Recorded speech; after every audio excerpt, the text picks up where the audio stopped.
Well, hello, and welcome back to the Rewilded Wellness Podcast. I'm your host, Lydia Joy. Today, I'm just going to get right into it because this episode is actually the next installment in my terrain map series, and it's a good one. Now, if you'd rather read this as a blog post, the full version is linked in the show notes below. But for those of you who prefer to listen, who want to take this with you on a walk or a drive or while you're doing something with your hands, I've got you. That's exactly why I bring these posts to the podcast.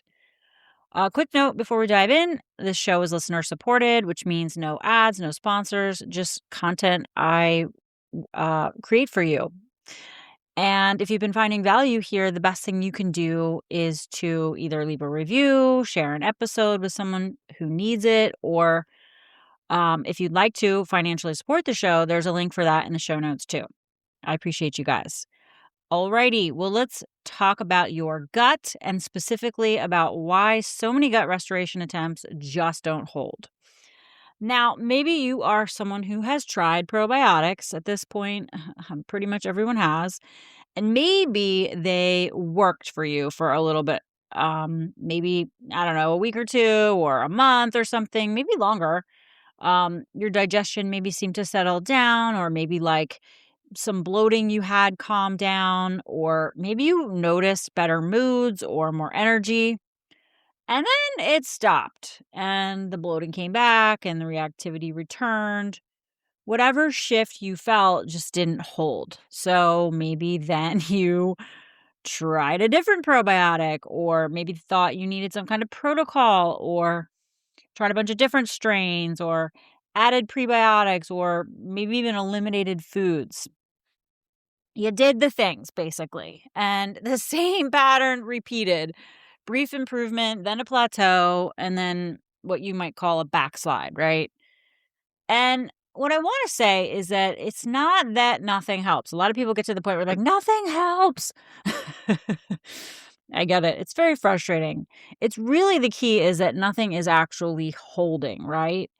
And at some point, you got to start wondering, like, what is going on in my gut? Like, is this something I'm going to have to manage forever? Am I missing something?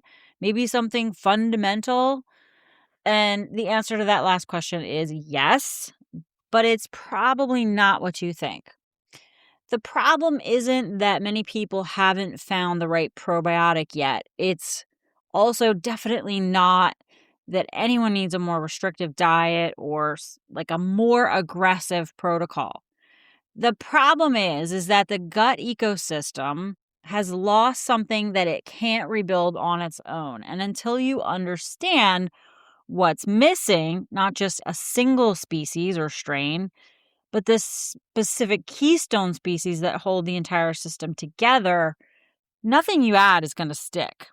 So here's what most people don't really know. We want to have a lot of diversity in our gut in terms of bacteria, good bacteria. Now, the amount of that isn't the main thing, because you could have like a really high species count and still be missing the organisms that regulate immune function and produce the compounds that your gut lining runs on, and basically keep the whole entire ecosystem from collapsing under stress, right? You can take every probiotic on the market, and if the keystone species that create the conditions for those probiotics to colonize aren't there, you're essentially like planting seeds in a parking lot, for example. So this is like something that a lot of people don't really hear about, and it's really at the root of that gut repair that is necessary. And it's why so many people's attempts at like gut restoration don't actually hold. It's not like you've failed or something. It's just ecological architecture loss. It's a loss. And once you understand, which species actually matter, maybe why they disappeared in the first place or what makes them disappear, the path forward becomes a lot clearer. So let's start with what diversity, when I say diversity, I'm talking about diverse microbes in your gut, is actually going to be doing for you, because it's worth understanding before we talk about what happens when it erodes. So, a diverse microbial ecosystem does something really important. It provides what researchers call functional redundancy. That's a term worth understanding. So, let me just break it down real quick. You think about a forest, right?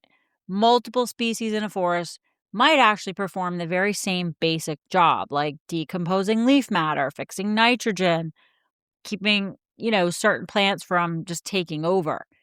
Now, if one species disappears, another can step in and the function can continue and the system can stay stable. And your gut works the same way. When you have a diverse microbial community, you've got backup, right? Now, if one organism is disrupted by stress or illness or what have you, um, others that are there can cover it, or cover for it while the ecosystem hopefully recovers, right? Like that we're built to be able to be resilient like that. However, when the diversity erodes and you lose that redundancy, every disruption to your health costs you way more, right? Like a round of antibiotics hits you harder. Like if you're taking a round of antibiotics in a gut with low keystone species, your bounce back isn't coming. It's like, or like a really hard season of stress. I have people tell me like, "Oh man, I injured my back and like next thing you know, I had all these gut problems, right? I went through a major breakup and my gut like decided to revolt on me." Or you get sick for a while when you already have the low diverse species and it takes you way longer to recover, right?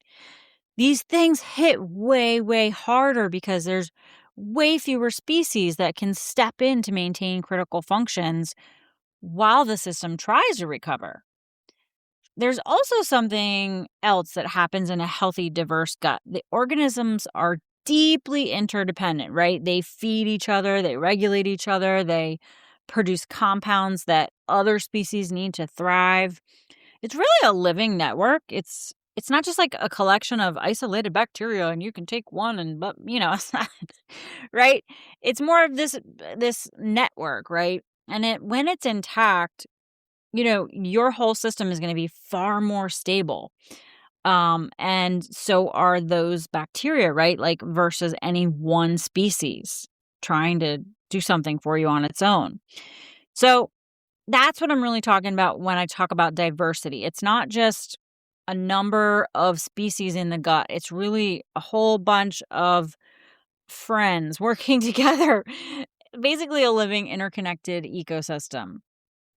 Now, of all the ways diversity can erode, the loss of the keystones is the most consequential. And I want to spend some time for a second because it changes a lot for people. So, the term keystone species comes from ecology. It was coined in 1966 by an ecologist named Robert Payne. He was studying Pacific tide pools.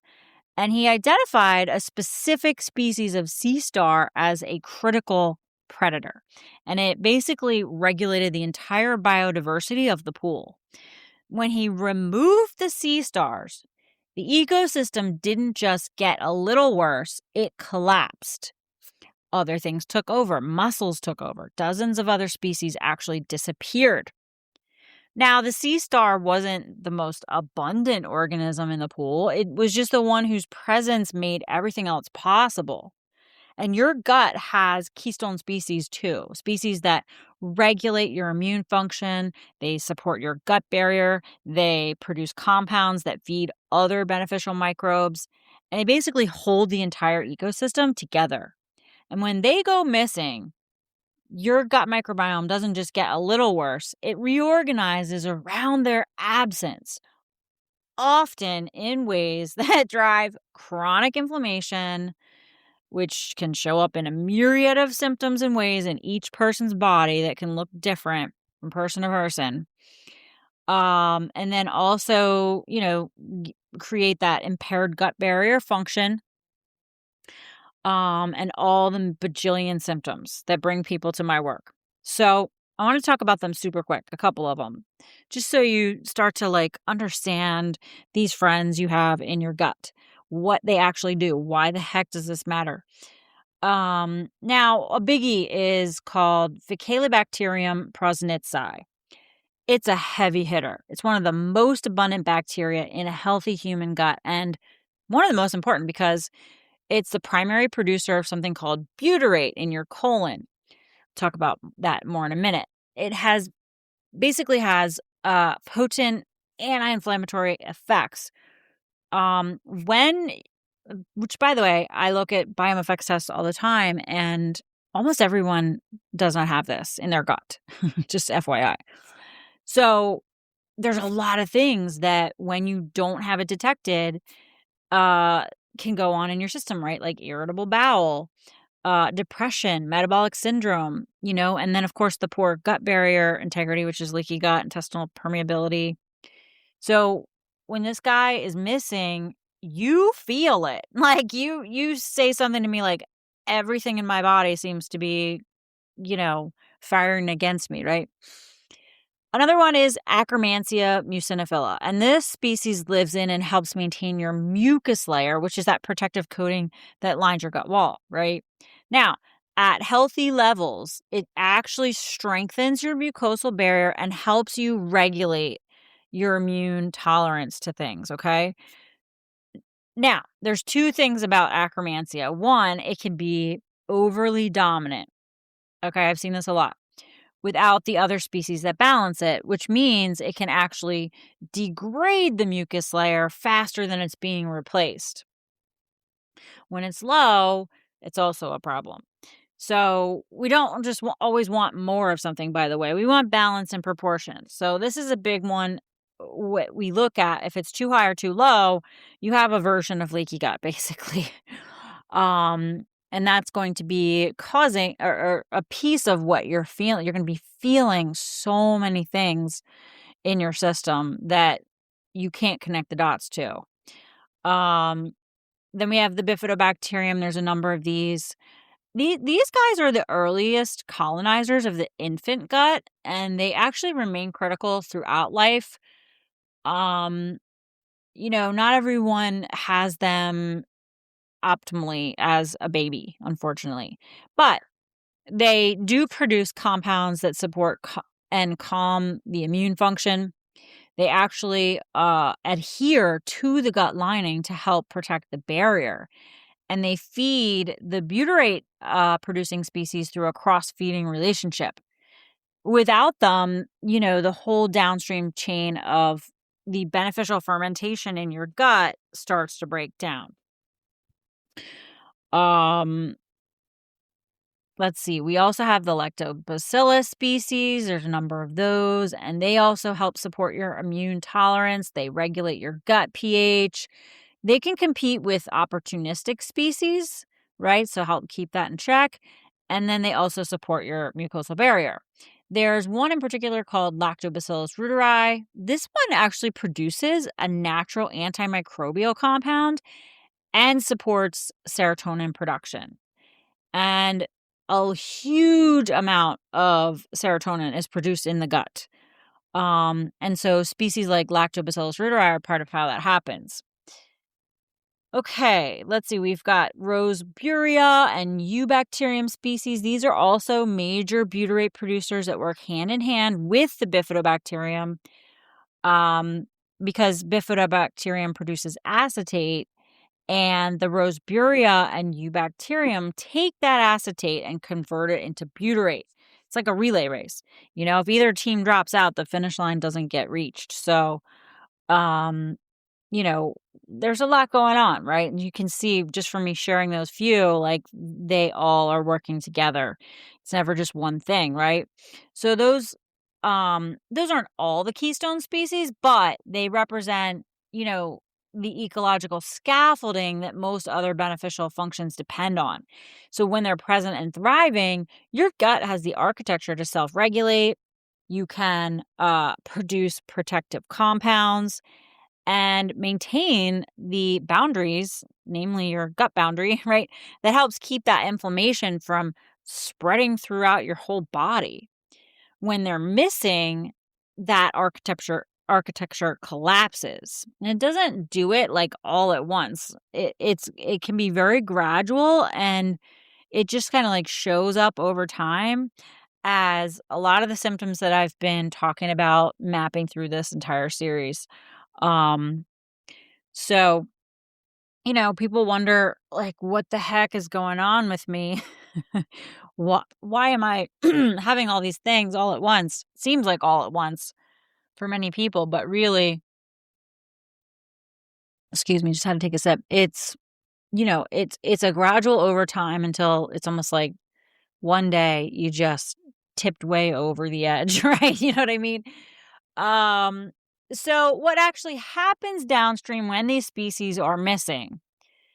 Because this is where it gets really tangible, right? So the first thing that happens is that short chain fatty acid production drops. These guys are the most important metabolic output of your gut.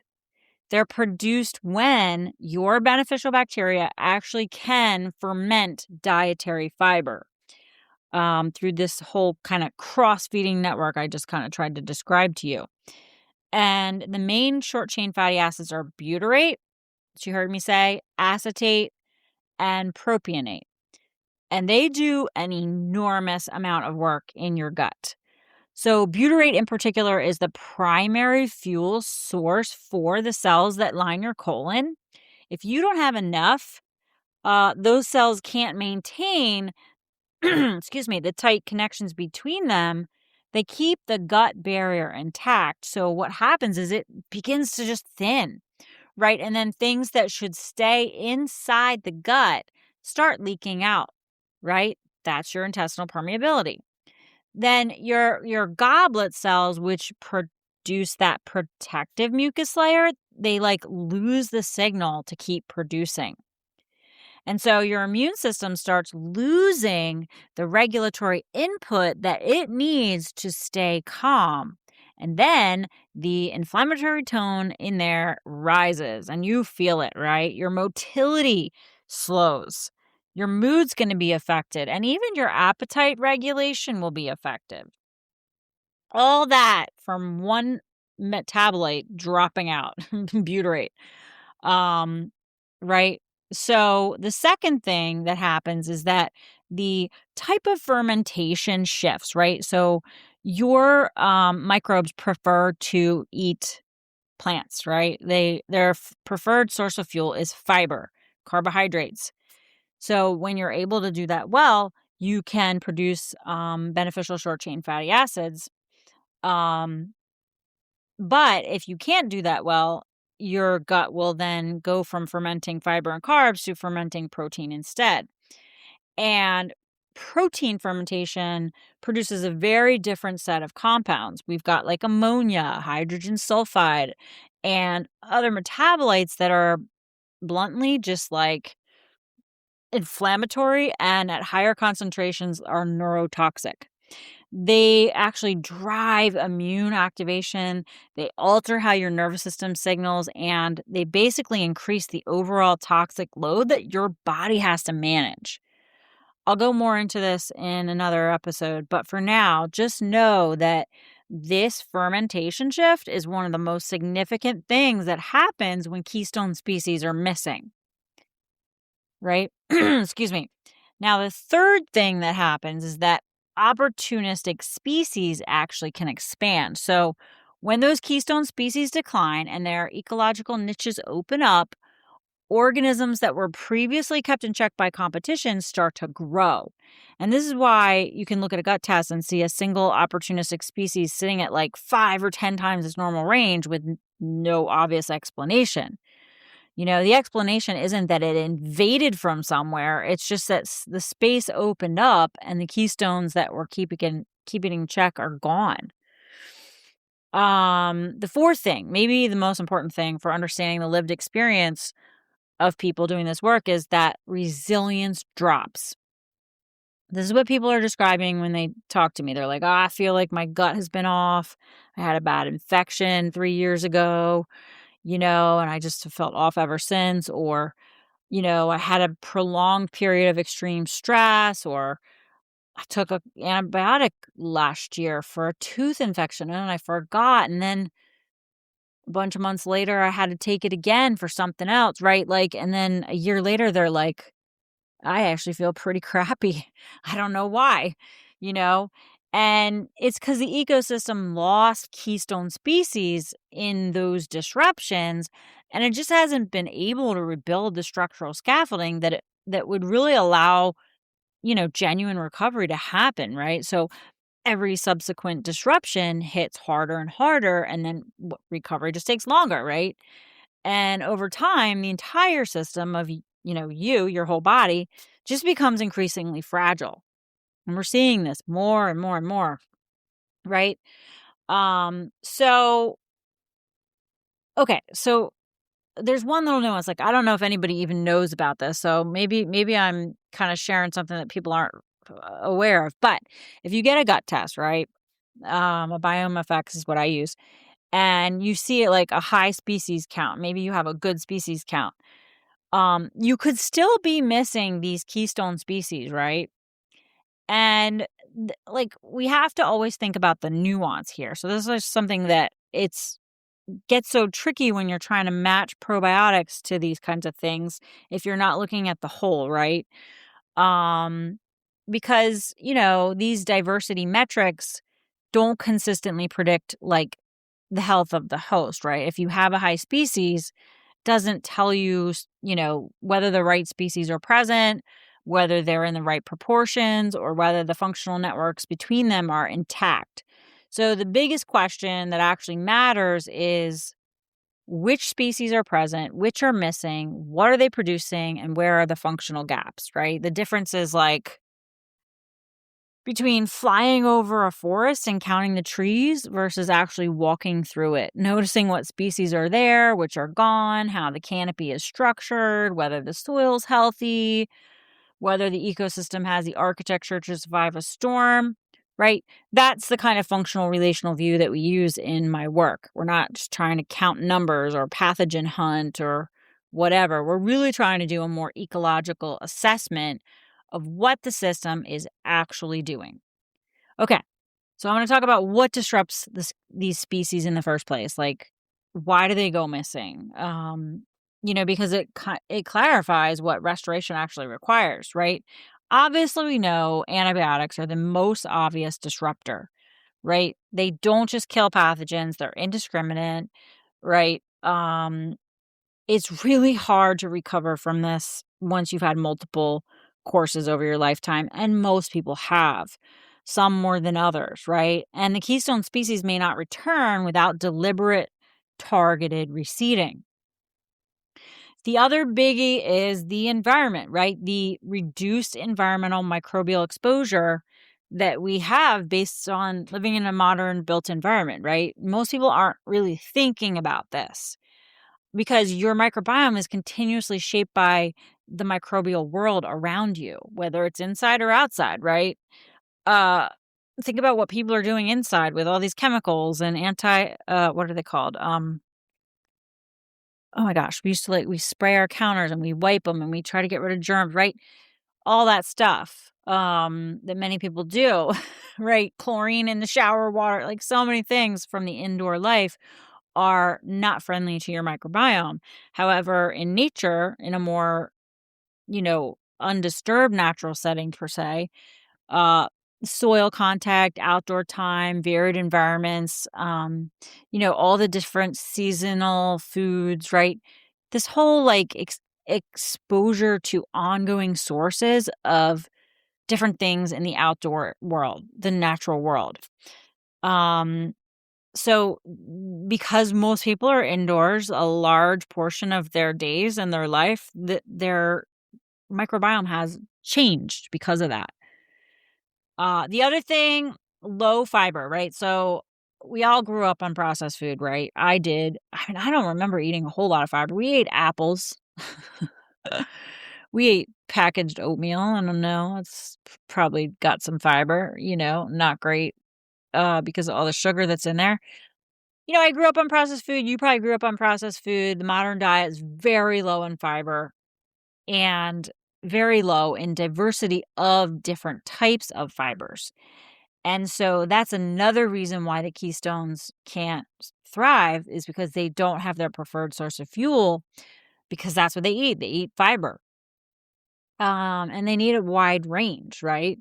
And so many of us have not been exposed to enough, and that starves them over time. And then what can happen is whatever is in there, they can ferment protein. Because that's actually abundantly available even in a processed food diet. And then that fills in the gap. And you heard me talk about that can lead to serious endotoxins, right?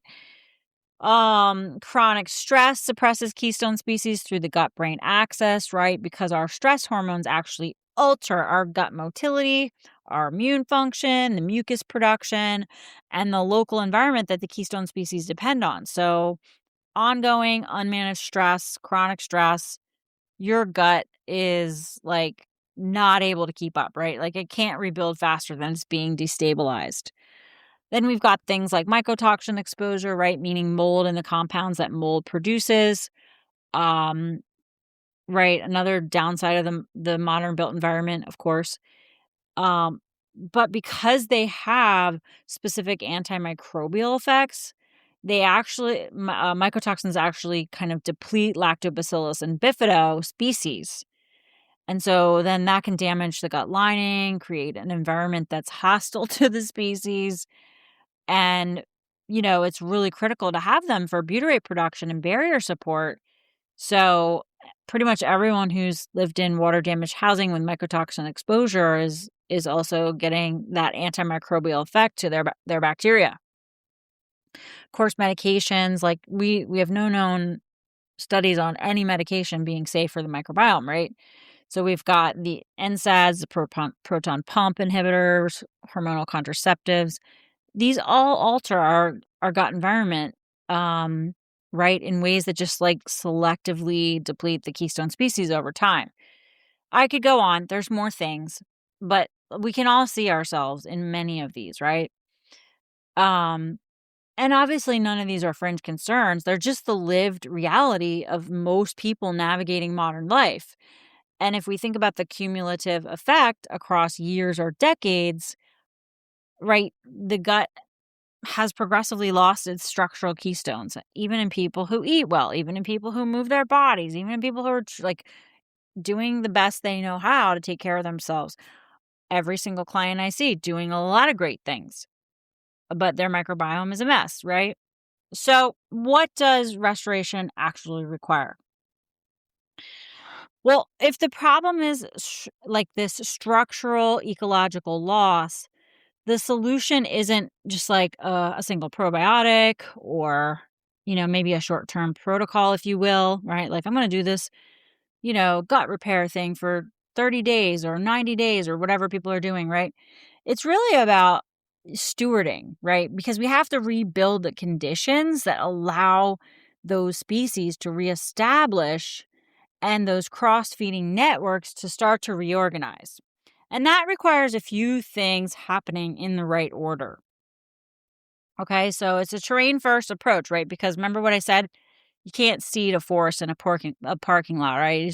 Or seed bomb. Just like let's seed bomb everything and hope stuff grows, right? Um. Anyways, I had friends who were like, "Let's go in a helicopter and throw seed bombs and try to like grow a food forest."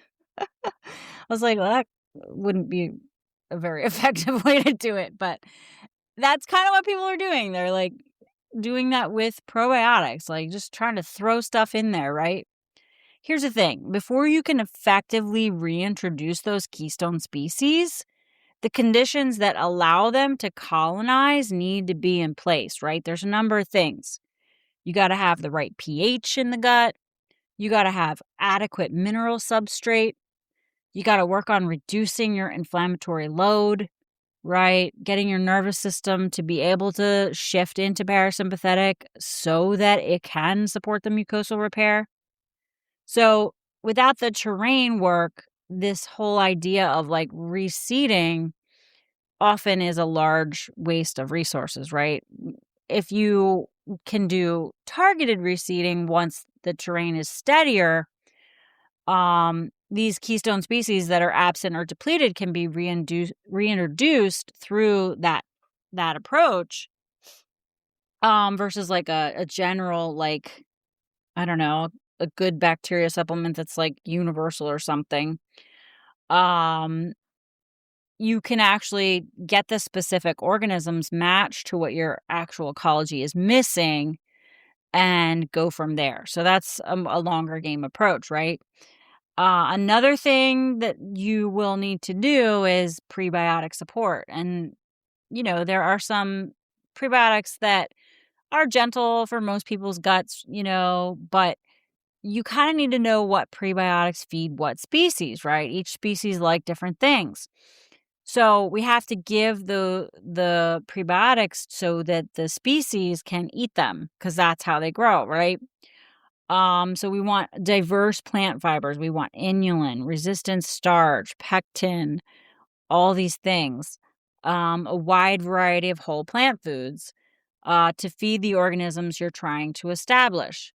Now, a lot of people can't tolerate a lot of prebiotics and fibers when their gut is missing the species, inflamed, leaky gut, like, so it is tricky to, like, you gotta do these things in phases. You can't just start throwing a bunch of fibers in and assume you can handle them. Um, right? So this is the long game piece, right? Where you're working on what you can tolerate now and, trying to rebuild so that you can tolerate more and more and more over time. And of course, another big thing we all need to be doing is like, nature, right? Like nature, rewilding, getting out into the environment, more environmental diversity out of buildings, right? Getting contact with the soil, getting your feet in the ground, getting your hands in healthy soil, being outside deep in the woods and places that are more natural, right? Trying to eat foods in season, eating foods outside, excuse me, learning how to make fermented foods, finding which ones you tolerate, even being able to tolerate them, right? Um, the ongoing environmental microbial input is going to keep the diversity alive and support your immune health, right? Like how your body, how those species like educate your immune system. Like, okay, we can do this, we can do that. The other piece is motility, right? I want to talk about this more in another episode. A lot of people think when I say motility, they're like, oh, I'm moving my bowels, right? Oh, I poop every day. But many people can move their bowels daily, but still have slow motility, right?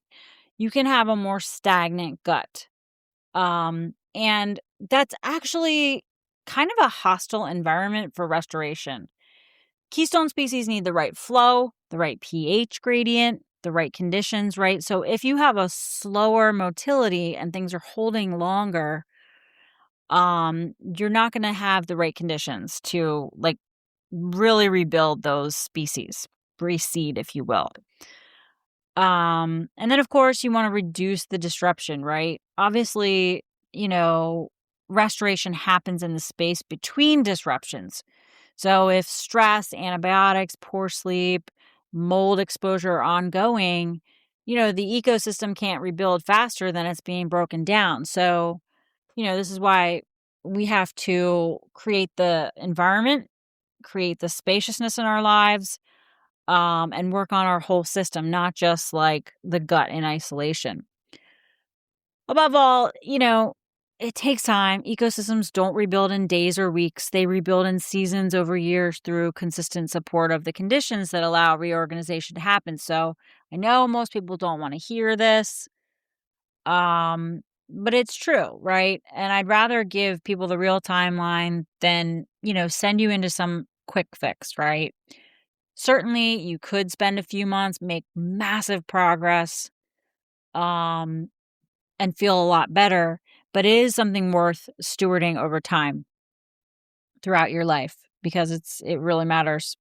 So, whatever your current gut ecology looks like however compressed, however say the word depleted, for lack of a better term, most people's guts are remodelable. Your biology still has the capacity to reorganize. There's plenty of research consistently showing that measurable shifts in microbiome composition and immune function are possible with targeted ecological support, right? And I've watched people do it. Like I've seen it, in people. They're able to rebuild over months and years, and every year increase their capacity and overcome a lot of challenges. So none of us are starting from zero, right? Like we're all starting from wherever our ecology is right now. Um, and, there's a possibility of a clear picture of what's missing, when you take this terrain first approach, so you can create the conditions for restoration. Um, so I find that to be really, really helpful when we can see what is going on in our own gut so we know what we're dealing with and how to kind of stage and phase the repair process. All right. Well, in my next episode, I'll go deeper into endotoxin load and geek out to that because it's really a big deal. A lot of people are dealing with histamine issues and mast cell issues and flare ups and all these sensitivities. They feel like their nervous system can never stand down, their immune system can never stand down. They got all kinds of weird problems going on. They're like, what is the deal, right? That one's a big player. Okay. Well, hopefully you guys found this useful, helpful, interesting, informative. I geek out to this all the time. I find it fascinating, super important. This is the work inside my Minerals and Microbes client program. I'm using the Biome Effects to look at your gut terrain, right? We're not just looking for any one thing like, okay, well, what pathogens do I have? Do I need to kill, right? It's a very functional view of what your gut is actually doing, right? We see who's in there, what they're doing, what your fermentation patterns look like, where the functional gaps are. And from there, we can take the right approach to get going. Plus, we have the mineral analysis to also make sure you have that mineral substrate to start helping you hold your charge, which plays a big role, right? So all of these pieces work together to start restoring everything. All right. So if that's something you're interested in, you can check out the details in the show notes, see if that's the right thing for you right now. Um, and I hope you guys found this helpful. I'll be back with another episode digging into another layer of the gut, and you can just keep learning, the what and the why behind why your body could be struggling right now. All right, guys, until the next episode, stay wild, stay well.